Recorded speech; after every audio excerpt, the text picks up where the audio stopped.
Hello my dear friends, അസ്സലാമു അലൈക്കും. Such as food കോർട്ടിലേക്ക് എൻ്റെ എല്ലാ കൂട്ടുകാർക്കും സ്വാഗതം. ലോക്ക്ഡൗൺ ആയി ചുമ്മാ എല്ലാവരും വീട്ടിലിരിക്കും അല്ലേ? നമുക്ക് വീട്ടുമുറ്റത്ത് നിന്ന് കിട്ടുന്ന ചെമ്പരത്തി ഉപയോഗിച്ച് ഒരു അടിപൊളി സ്ക്വാഷും അതുകൊണ്ട് ഡ്രിങ്കും ഉണ്ടാക്കാം. അതിനെ ഞാനൊരു 12 ചെമ്പരത്തിയാണ് എടുത്തു വെച്ചിട്ടുള്ളത്. നമുക്കതിൻ്റെ ഇതളുകൾ ഒരു പാത്രത്തിലേക്ക് മാറ്റി കൊടുക്കാം. ഇതിൻ്റെ ഇതളുകൾ മാത്രമേ ഇതിന് ആവശ്യമുള്ളൂ. അതിനു മുൻപായി നിങ്ങൾ എൻ്റെ ചാനൽ ആദ്യമായിട്ട് കാണുന്നെങ്കിൽ സബ്സ്ക്രൈബ് ചെയ്യാൻ മറക്കല്ലേ. പ്ലീസ് ഇഷ്ടപ്പെട്ടെങ്കിൽ ലൈക്ക് ചെയ്യാനും ഷെയർ ചെയ്യാനും കമൻറ്റ് ചെയ്യാനും മറക്കല്ലേ. നമുക്കെങ്ങനെ ഉണ്ടാക്കും നോക്കാം. അതിനായി ഒരു പാത്രം അടുപ്പത്ത് വെച്ച് അതിലേക്ക് ഒരു 1/2 കപ്പ് പഞ്ചസാര ഇട്ട് കൊടുക്കാം. ഇതിലേക്ക് നമ്മൾ 1 കപ്പ് വെള്ളത്തിനാണ് സ്ക്വാഷ് ഉണ്ടാക്കാൻ പോകുന്നത്. ഇതിലേക്ക് 1 കപ്പ് വെള്ളം ഒഴിച്ചു കൊടുക്കുക. ഫ്ലെയിം ഒന്നും പ്രശ്നമില്ല, ഫ്ലെയിം കൂട്ടിയിട്ട് തന്നെ വെക്കാം. ഈ വെള്ളം ചൂടാവുന്ന സമയത്ത് നമ്മൾ കഴുകി വെച്ചിരിക്കുന്ന ചെമ്പരത്തിപ്പൂ ഇതിലേക്ക് ഇട്ട് കൊടുക്കാം.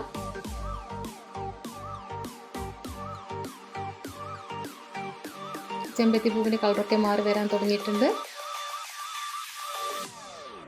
ഇനി നമുക്കിതൊന്ന് 5 മിനിറ്റ് മൂടി വെച്ച് വേവിക്കാം. അപ്പോൾ സ്ക്വാഷ് റെഡിയാവും. ഇതാ നമ്മുടെ സ്ക്വാഷ് റെഡി ആയിട്ടുണ്ട്. ഇനി ഫ്ലെയിം ഓഫ് ചെയ്യുക. ഒരു പാത്രത്തിലേക്ക് നമുക്ക് അരിച്ച് മാറ്റാവുന്നതാണ്. നമ്മൾ സ്ക്വാഷ് റെഡി ആയിട്ടുണ്ട്. നല്ല കളർ ചേഞ്ചൊക്കെ വന്നിട്ടുണ്ട്. നമുക്ക് ഈ സ്ക്വാഷ് 2 കപ്പിലേക്ക് മാറ്റി കൊടുക്കാം.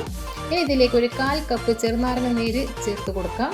നല്ല റെഡ് കളറായി വന്നിട്ടുണ്ട്.